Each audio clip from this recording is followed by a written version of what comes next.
Oh, I've gotten a Hot 42. That's the company who makes it. This is the Haute Pro S16. It was provided to me by the company. They messaged me with like, "Hey, we think you'd be good to go over this thing because we want to give it to you to review it, and we'll put a video up and give us a review." They let me know I could be completely honest, and they're open to feedback and all kinds of things of that nature. So we're going to be providing some of that too. We're going to be giving some feedback because this is really nice, but there are some things that they could do better, um, given who they're marketing this to. I'm not sure who the market is specific, like who they're targeting with this yet, but I'll give my take on who I think is targeted for this. So we're gonna start by framing who I am, for those of you who don't know. So I'm Tricky. My name is Tricky. You can call me that. I'm a competitive virtual fighter player for like over a decade. It's been like 20 years almost now. I have two of those, two winners. I won last year and the year before that. Virtual fighter, combo breaker.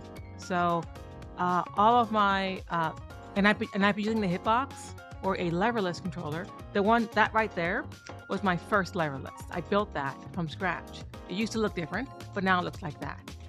That was like the last version of that kind of old school leverless that I used to use. And then I upgraded when I won combo breaker. I think the first time I won something, and I was able to finally afford to buy a hitbox proper. And I've been using that. I've modded it heavily on the inside. The buttons are different. The inside PCB has some alterations as well, so that it can work on PS5 and all kinds of other systems. But this has been my workhorse. I depend on this to win me tournaments, and that's what I won those on up there. So I really am quite loyal to my my box. So it's done me quite well, but it has limitations that it could be improved. And that leads us to this right here. I wanted to give you the context so that y'all who are finding me out for the first time, finding this video for the first time, like why listen to me? Why listen to my advice? Why listen to my take on this? Because I've been using this for a very long time. I know a lot of players are like new to leverless. I was an early adopter. I've been using it for a very long time. So I'm quite sensitive to any alterations to my device. And I have a good sense of what happens to your body when you use this for a long time as well, and what proper technique you might want to be utilizing when you do play with it. All right, so that's the preamble's done. Now let's talk about the device here. First big thing comes off right when you look at it. It's really small. It's super small. Like, here's a phone. Here's my phone, for example. This is the size comparison to my phone. Like, it's basically about as small as my iPhone that I use right now. Very small, which is a good thing and a bad thing depending on your use case scenario. So like, this is small enough to go in my purse, which I love. I love being able to just toss this in my purse and just go about my business. And it comes with this little wire here that allows you to plug it into a USB-C port on the side here. It's not wireless, no, it is wired. This here. So there are two USB-C ports available, and then there's a USB old school port on the side here. And then so you could plug it into a USB-C port if you wanted to, or you could plug it into a USB regular port, and you're good either way. I like that a lot. That's pretty cool. I like having the three ports. And the ability to go from the left side here, or the top, is super useful for competitive situations, because for comfort, you might have your console like that way, right? So then you want to have the port going this way. If the console's right in front of you, then you're going to want to have it right in front. That's a really minor thing that you, and even having the option on the right, even though it's not the same type of USB connector, most systems are USB, not USB-C, the USB regular, I guess USB, 1.0, 2.0? You know what I'm talking about. So this is cool. I like that. That's a really novel feature that I think it'd be nice for more companies to do that.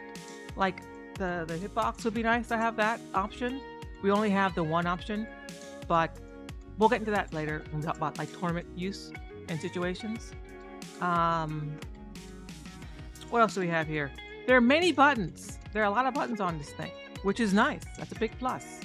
You have the basic hitbox, up button here, and then your left hand, your directionals are here. And then you also have all of these buttons, which are basically, here's what we're gonna do. I need to compare it, show you what we're looking at here, okay?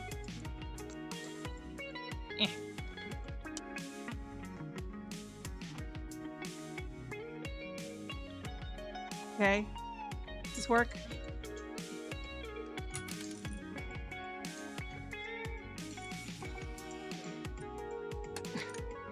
This is very important to me. Hey, Crummy Cuz and Earth Temple. Oh, we have some commenters in the chat who know what they're talking about. Turku, welcome. The USB A port on the side is for converters, pass-through devices. The side port will not work with console by default, but you configure the firmware to switch ports. Okay, cool, awesome. Earth Temple, I guess you know more about this than I do. We'll come back to that part as well, about like how complicated the PCB is, the setup, which depends on whether that's a pro or a con, depends on who you are and what you care about, and what you're looking for. So you have the basic directionals right here. Same deal, same as the hitbox, and I guess the Kitsune as well. My comparison is going to be the hitbox and the old like bootleg style panels that I used to have for the TE. This is the Mad Catz TE2. That's what this is. It's been butchered and mangled by me over the many years, but this what got me through. This was my first entry in the hitbox. The format, the distance of the buttons is a little too, like, I don't like the distance in the buttons on this. It hurt a little bit after a while. This is way more comfortable. This feels to me more like compact for my fingers. I don't know if that's really the case. When I look at this in comparison to this, it looks the same, but it feels different. So I don't know. It might be that there is a difference. It might not be, but it feels different to my hand, and that's what's really important. These buttons are the same here. What you get new are these two buttons. This one here, and this one here. Those are new buttons, as well as this button up here and this button down here. Now, that's really helpful for games like Street Fighter 6 or Tekken 8, because it's really nice to have more than, it's really nice to have extra buttons. For DI, if you, in Tekken, you need to button bind a lot of things because it's really hard to press two buttons at the same time. So it's really useful to just have two extra buttons to bind with. Really, you have 4 extra buttons to bind with. But if you just want to keep your right hand the only one doing like button stuff, then you have 2 extra buttons. If you're left hand, if you're comfortable using it for certain things, maybe I wouldn't recommend that. But if you are doing that, these 2 work for you too. Okay? And you can program to be whatever you want. If you want to have this be like a what do you call it? A mix box style where it's left, down, up, right? You can do that. I don't think that's very ergonomic, but some people really like that. And this can be a secondary up button if you want. If you want to have more space, I guess, or both hands to be able to press up more easily. There are reasons to do that. I could see why. What's also useful is these can be directionals as well. So if you want to do perfect electrics in Tekken, for instance, and you want to like just press forward and your button at the same time, you have that ability much more easily on both sides, because you can make this, for instance, like your forward button for like forward, and then this can be your back button for like back. That way you can do it on both sides more easily. So you can go like forward, down, forward, down, down, forward, instead of having to do forward, down, and like down, forward like that to get your down, forward, or forward that. You just do forward and like, you just do forward like that. You can't really see, whatever. It's useful. Just know it's useful. There are reasons to have those extra buttons. I would like for more.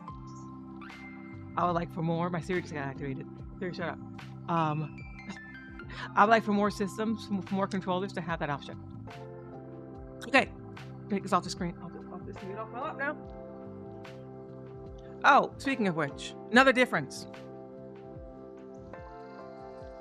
You might on this. It's this port here.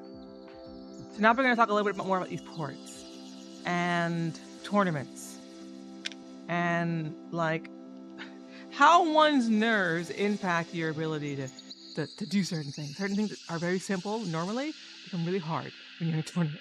One of them I've heard some people talk about more often, which I never thought about all that much, but it's a perfectly valid and real thing. This port is really small, and it feels like pretty meaty, but a little delicate too. So I worry that like pulling this out, pulling it in, pulling it out, pulling it in, that eventually it's gonna break. Like that's a fear I have. I don't know if that's really a fear worth like worrying about, but like it looks so elegantly put in there and so delicate. I don't know if it is, but it feels delicate.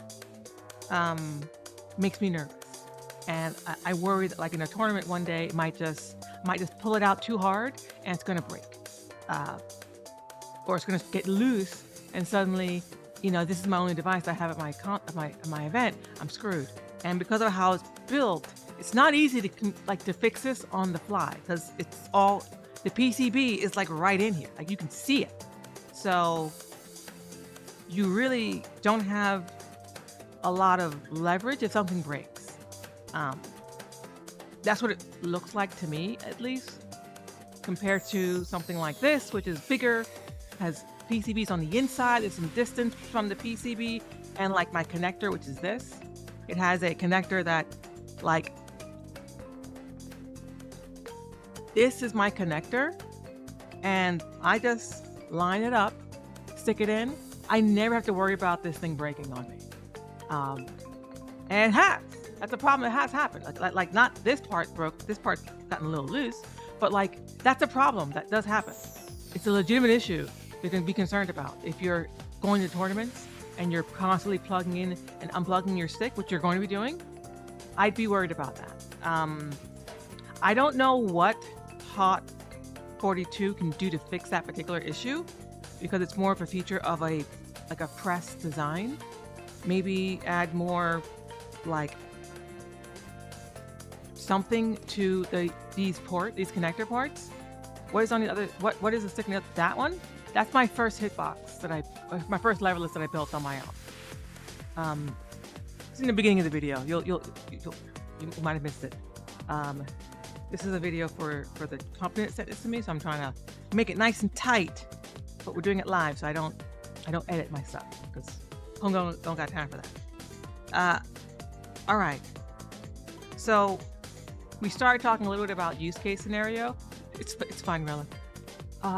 I think if you're going like to your homie's place and you're using this or using it at home, that's cool. Or if you have no really intention of going to tournaments and like playing on big stages, then you're fine. Like you're probably gonna be fine. So it depends on like who's this for. I'm not 100% sure who it is for exactly, because there are other problems I find that aren't actually Haute's problem. It's the PCB. The PCB is like a GG. It's a widely used PCB that a lot of these press design sticks utilize. Some controllers like the Limit Labs Glyph have a breakaway replaceable port that's easier to fix if it does break. It adds cost though. You can repair the port if it breaks with a soldering iron, but it was delicate in these tools. Okay, so I was right to be concerned about the delicateness of this port. I'm glad that my instinct was correct on that, and just from looking at it, it looks like it's delicate.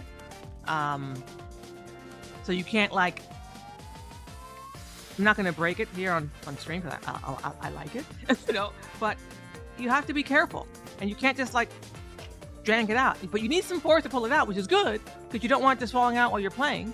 But yeah, perhaps a breakaway would be nice for like a tournament model, maybe a competitor model of this, because basically the quick end of the story, I wouldn't recommend this for tournament players.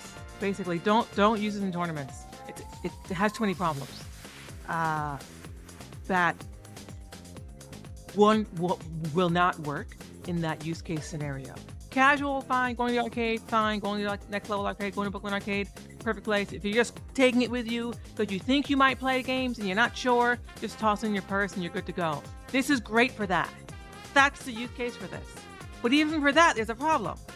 It doesn't have great PS5 compatibility. It doesn't have compatibility with PS5 right now at all, as far as I know of right now. Someone in the chat might be able to correct me, but it has issues with PS4 and PS5 compatibility.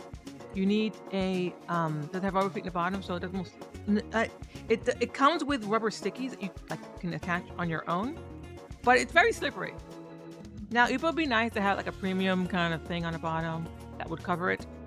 Like I have a covered under here, which is very comfy for my hitbox. I love that. I love that a lot. It's very comfy, but this doesn't have that, which I understand. I mean, it's only like $62. It's a very cheap device. It doesn't cost a lot, so it's a great entry device. And for $62, it makes sense for like you to buy it just for the one use case scenario, like you might use it. It's less than a video game. It's about the same price of like getting a pad. So like, but yeah, not having PS5 compatibility is a huge problem. Like it's a critical flaw, and it's not Hot 42's problem, it's the PCB's problem. And so all of these press design sticks have this issue. So I don't want to single them out. This is the problem with this design, this method of construction currently. So, you know, I want to be fair to them as a company. I very much like this little viewer finder. It's very nice, very cute, very hip, and it shows you your buttons, so you can. Like, there's so many things that are very awesome. I just wish it was bigger. And what I mean by bigger, I mean like, well, there is a bigger model of this, but I mean like thicker, not the press model design. If they could get like a Brooks style PCB in here that's pressed and flat, it would be the best. Like literally, it would be the best. Nothing would be able to touch it, because that's the main issue it has. You can't really play it on PS4 unless you do some weird stuff to make it work. And most people who aren't like really into this already won't know how to do it. And people on PS5, you just can't do it at all. Now you do have the solution of using a Brooks converter, which is like a little USB pass-through thing you can use. I don't trust those when it comes to latency or in tournament settings, because I don't want anything between me and a failure point in the game. Like, I don't want any more devices than necessary between my hands and getting the game to read what I'm pressing. I know they say there's no latency on them, but I don't fully believe that. It just doesn't physically make sense. There's no latency at all. Anytime you add another device, you're gonna have some latency. Just may not be a lot, but it's gotta be there. But I don't know that for sure. But they've said it's fine. My main issue with the pass-through is that but doesn't add any latency, but it's an extra failure point. Right, exactly. So even if it doesn't add latency, it's still an extra failure point. And like, I don't want any more failure points between me and the game. In a tournament when I'm playing for money, sometimes thousands of dollars, I don't want anything failing between my hands and the game. Anything more than I have to have. Which is why this port being kind of iffy potentially is a major issue. Because that's some issue that really should be fixed. And like, I shouldn't be worrying about that. I'm already stressed enough as it is when I'm playing in an event. I don't want to be worrying about, is my port going to be loose? You know, that's a concern for me. But if you're playing casually, or you're playing like just kind of random pickup style, cool, you can use it. As long as there's not a PS4 or PS5 that you're going to play on, then it's an issue. Which is probably what you're going to be doing if you're playing casual. Which is why I'm not sure who this is for. Because the casuals are going to have consoles. They're not going to have to be playing on PCs at their homie's place. So like, I'm really confused by it. Unless they want to have the hot site for less than 1 millisecond of latency. Yeah. I mean, I know everyone has reported that those Brook converters are like, don't add latency. I'm just paranoid about it. And like, I totally own that, and I'm fine with that. And like, I accept that. Whatever makes me feel more comfortable about my device, and it makes me feel good, basically. But regardless, it's still a failure point that you could have, or you could lose that thing if you don't put it in your bag properly. Maybe you forgot to pack it. Maybe it broke. Maybe you stepped on it. Like, stuff happens, man. Maybe someone stole it from your place, at your event. I don't want to have to worry about it. I've tried of using slow converters. I want direct inputs in a console PC. Most casuals can't feel it. But yeah, I feel a difference. But like people say there isn't, maybe there isn't. I don't know. I don't really even want to argue it. But like, I don't see most other competitive. Like whenever I go to an event and the people who are on the top 8, I don't see them using converters. Okay, none of us use converters because it feels different, and like it's another failure point. So like that's not a solution. Converter is not a solution. You gotta have a fix. You gotta fix. You need a PCB solution, not a converter. If you want to reach the people who are going for wins in tournaments, if you want us to play with your thing, you need an internal solution because we don't trust anything else. Most of us are paranoid about that stuff. So they make larger ones. This is the smaller one. Okay. That's actually the major issue. That's like the big major issue. Other than that, it's really great. Like which is why I'm so frustrated by this, because I really like playing on it. I played VF on it the other day. Felt really good. And I played Tekken. I've been playing Tekken with it for a long time. It feels really good. And it looks so pretty because it lights up and you can like customize it to do different kind of things. And it was kind of wonky to figure out how to make it work. But once I did, it was really cool. So like, I want to like this. Like, I want to use it. But, and like, I want to use it in tournaments because a lot of us competitors are switching from these heavy devices like this, and even like that. This is pretty kind of bulky too. It's bigger than it needs to be, to like smaller things. So this is right. This is going the right direction. It's just, in my opinion, our PCBs currently don't suffice for PS5s. We just don't have a solution for that. It's way cheaper. Well, it's way cheaper if you're, I'm responding to YouTube chat. It's only cheaper if you're not getting that PS5 pass-through device. That adds like a $65 to the cost. So it's like literally the price of this plus the pass-through. That's a lot if you're trying to make a cheap option to get into a casual market. The only people who are really going to buy this are ones who are going to be on PC. Which if you're a PC player, just buy it. You have no problems. Just get it. Also, if you don't plan on going to events in person, buy it. You're going to love it on PC. But if you're like a traveling player who needs your device to work on like everything with no problems, and you don't want to have to carry an extra peripheral like a Brooks converter, this is not for you. Just isn't. Even OG Hitbox isn't for you. You have to mod it. I've modded it. So like if there's a mod solution to this, I'm comfortable with that. But there isn't because it's all inside. The buttons so I'm finicky about buttons. I have Gamer Finger Speed Silvers in here. I love those. I've been using them for a long time. I've been using Speed Silver specifically for a long time on my keyboard, and now I have it on my hitbox, and I love it. It's so smooth, gentle to the touch, responsive. But there's a problem with these buttons that this solves. This is low profile. Now the low profile Speed Silvers are really, really good. And these aren't those. If I can pull it out, come on. Scratching my damn thing. These buttons come out.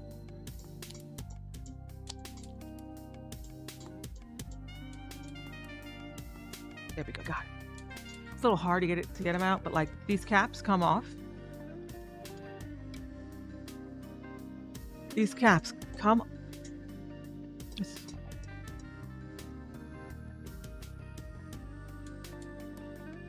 These caps come off, and you're not gonna see me very well for a little bit. I want you to see this. These caps come off, and you can pull out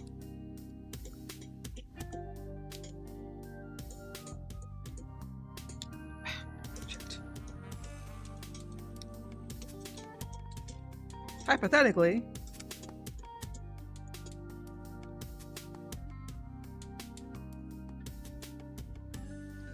whatever. Just take my word for it. These come out too, and they're supposed to be relatively easy to come out when you pull it properly, but I'm not doing it well. And then you can put in a new micro switch for it, basically. And any low profile, as far as I know, any low profile micro switch will work. You can use MX Cherries if you would like, which I would recommend. And the MX Cherry Speeds, low profile was what they're called specifically. That's what I would use for this. MX Cherry Speeds. That's my recommendation because those buttons are very fast, they're very light, and they don't put a lot of pressure on your fingers. You're gonna see some changing of the screen here a little bit. They don't put a lot of pressure on your fingers. An issue I'm finding is that my hands are hurt using this because I'm used to Speed Silver, which are less resistance and less resistance. So these are like a little more resistance than I'm used to. I'm very sensitive in my hands to any kind of resistance or weight of having to press. So I don't like the switches that are in here, but you can switch them out very easily. The recommendation is to have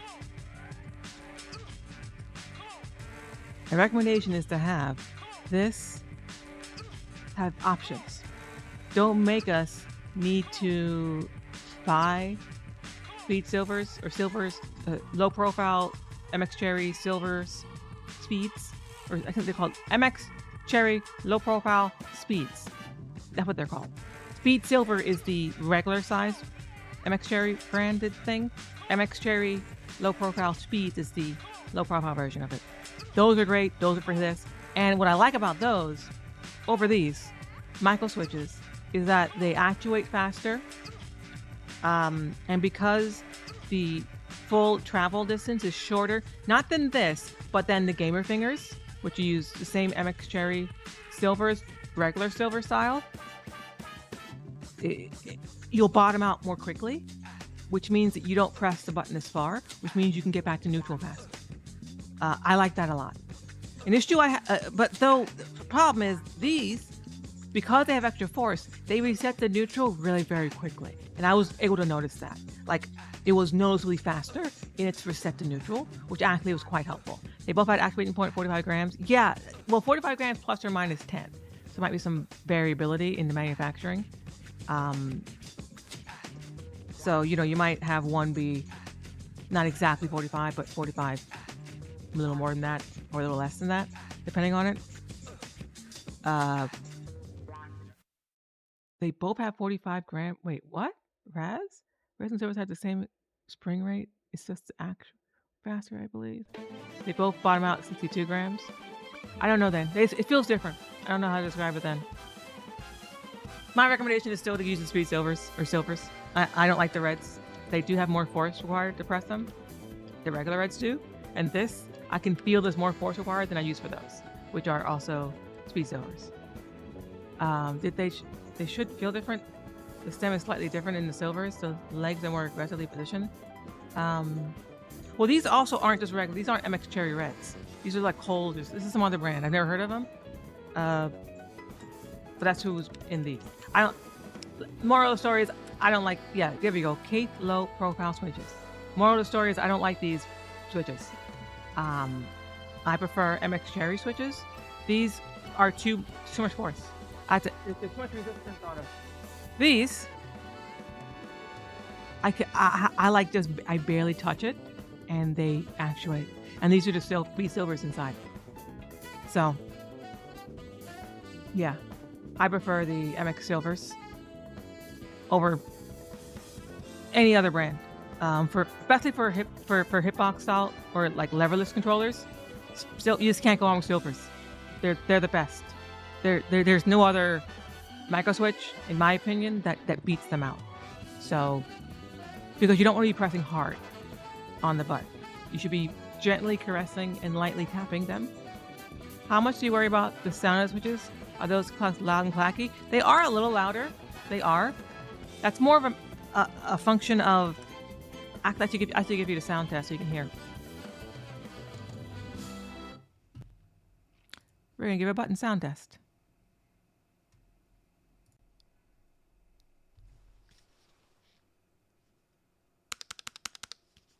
Can you hear it? You should be hearing everything.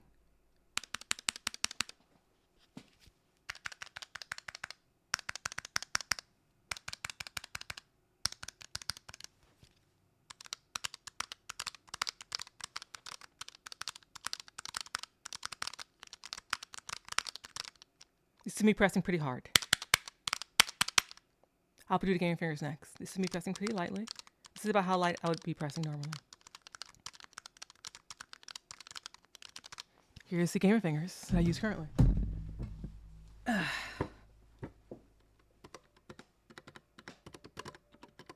First, I'm going to press hard.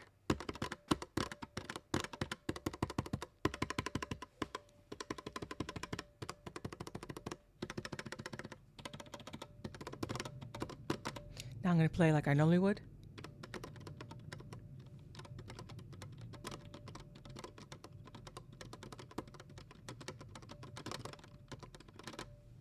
Okay, so most of what you're hearing the difference is that this is also a physical, like it's an acoustic amplifier because it's in a box.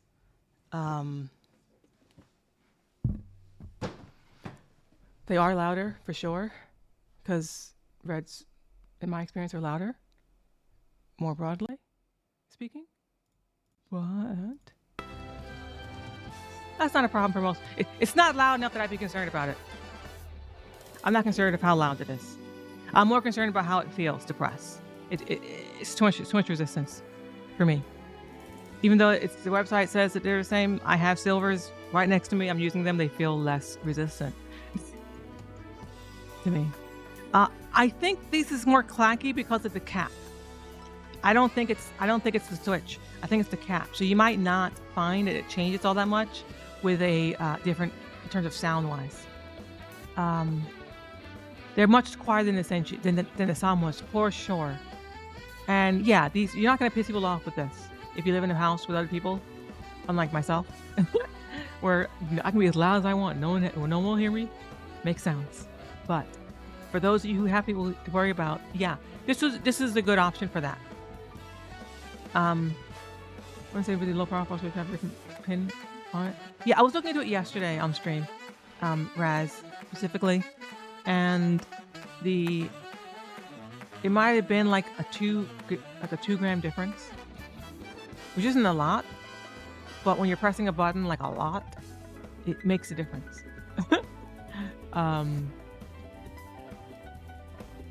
But yeah, I looked into it yesterday, which is why I'm ready to do the review today, because the last thing I really had to figure out was how does it feel on my fingers. And my hand starts to hurt actually after using this for like a couple of days with the amount of time that I spend on it over this. I don't know whether it's because it's more cramped. It feels like maybe it's more cramped. It might just be I have more force on it. I don't know exactly what it is, but it doesn't, my hands feel cramped. And I have small hands and I like small peripherals, but I feel cramped.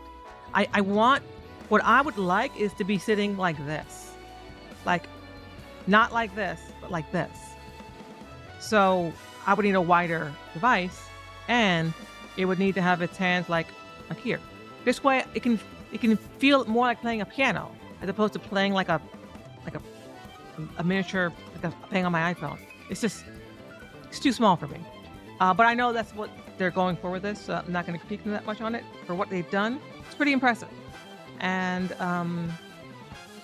most of my critiques are not actually about the device itself or about things that are around it. The only critique I have for them directly is your choice of micro switches.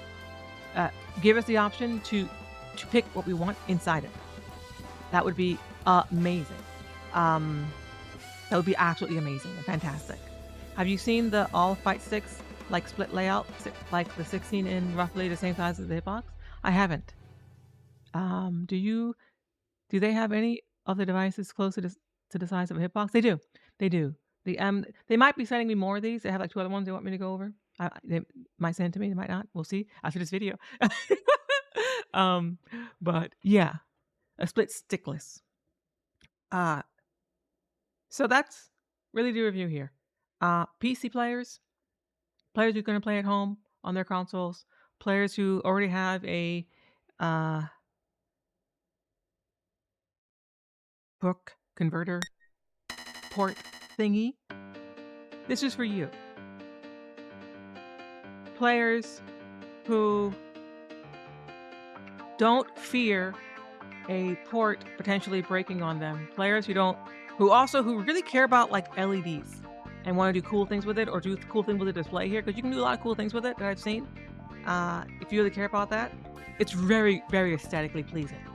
It's a beautiful design, and I give them so many kudos on like how just sleek and pretty it is. At the same time, the sleekness of it, for me, in my use case, is a drawback. Because it's so sleek, they have to compromise on a lot of other options that I value more than the aesthetic pleasingness of it.